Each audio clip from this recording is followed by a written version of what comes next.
անկլավների պրոբլեմը ամենը այսպես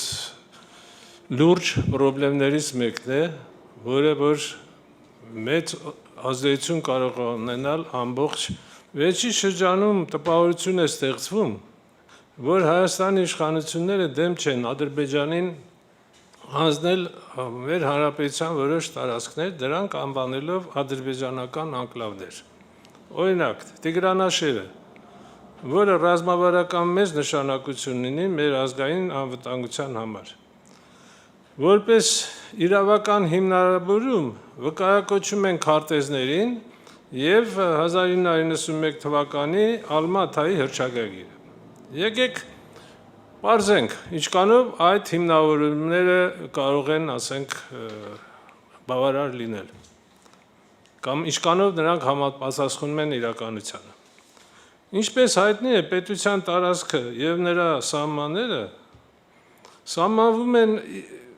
իրավական ակտերով, այլ ոչ թե քարտեզներով, հանրագիտարաններով կամ առանձին հեղինակների մեկնաբանություններով։ Դրանք որոշվում են բացառապես միջազգային իրավունքի նորմերով եւ համապատասխան ներպետական իրավական ակտերով։ Պետությունների մեջ սահմանների իրավական համագրումը կատարվում է միջպետական պայմանագրերով,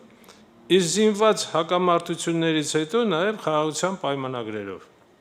Քարտեզները, այդ թվում խորհրդային տարիներին կազմված վարչական քարտեզները կարող են ծառայել որպես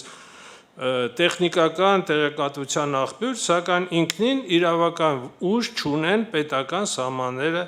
սահմանելու կամ փոփոխելու համար։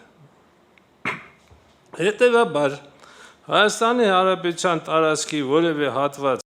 չի կարող հիմնվել միայն քարտեզագրական կամ պատմական փաստաթղթերի վրա։ Այդ հարցը պետք է գնահատվի բացառապես գործող միջազգային իրավունքի, Հայաստանի Հանրապետության իրավական ակտերի եւ Հայաստանի ու հարևան պետությունների միջև իրավաբանորեն պարտադիր ուժ ունեցող համաձայնագրերի համատեքստում։ Այս առումով առաջի հերթին անհրաժեշտ է արձանագրել մի հիմնարար հանգամանք խորհրդային միության իրավական առումով միությունում իրավական առումով անկլավներ գոյություն չեն ունեցել։ Այդպիսի կարգավիճակ սահմանող կամ նույնիսկ անկլավ եզրույթն օգտագործող որևէ իրավական ակտ չի ընդունվել։ Այն հնարավոր չէ գտնել ոչ ԽՍՀՄ սահմանադրություններում, ոչ Միութենական Հանրապետությունների սահմանադրություններում, ոչ էլ խորհրդային որևէ այլ նորմատիվ իրավական ակտում։ Հետևաբար, օրինակ Տիգրանաշենը կամ այլ բնակավայրեր անկլավ անվանելը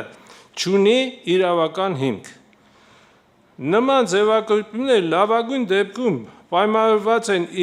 իրավական հարցերի ոչ լիարժեք ընկալմամբ, իսկ վատագույն դեպքում հանրային կարծիքի վրա ազդելու նպատակով ունեցող քաղաքական մանիպուլյացիաներով։ Ավելին, Խորհրդային Միության սահմանադրական համակարգում Միութենական Հանրապետությունների տարածքային փոփոխությունները չէին կարող իրականացվել կամայականորեն։ Եթե մի հանրապետության տարածքը որևէ հատված պետք է փոխանցվեր մյուսին, ապա դրա համար անհրաժեշտ էր ոչ միայն համապատասխան հանրապետությունների համաձայնությունը, այլև ԽՍՀՄ բարձրագույն պետական մարմինների հաստատումը։ Դա բխում էր ԽՍՀՄ սահմանադրական կարգավորումներից, որոնցով հստակ սահմանվում էր, որ Միութենական Հանրապետության տարածքը կարող է փոփոխվել միայն նրա համաձայնությամբ եւ ԽՍՀՄ կողմից համապատասխան հաստատումից հետո։ Այլ կերպ ասած, որևէ տարածքային փոփոխություն չէր կարող իրավական ուժ ստանալ առանց ԽՍՀՄ Գերագույն խորհրդի կամ օրենքով լիազորված միութենական մարմնի որոշման։ Մեր ուսումնասիրությունների ընթացքում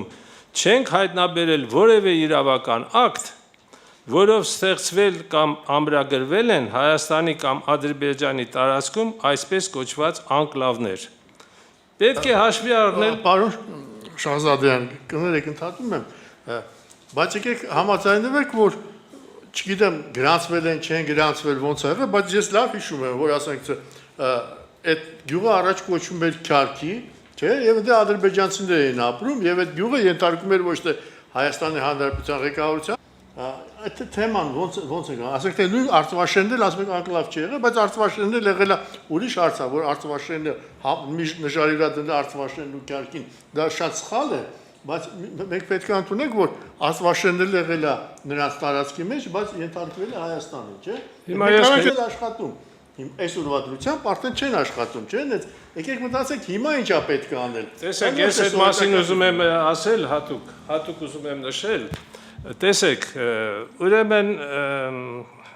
ԽՍՀՄ նախարարների խորհրդի 1979 թվականի հոկտեմբերի 16-ի թիվ 940 որոշմամբ նախատեսում էր, որ ձեռնարկությունների, միավորների, կազմակերպությունների, հիմնարկների, ինչպես իրականացվել համապատասխան հանրապետությունների նախարարների խորհրդի որոշումներով։ Ուրեմն, բայց դա չէր նշանակում,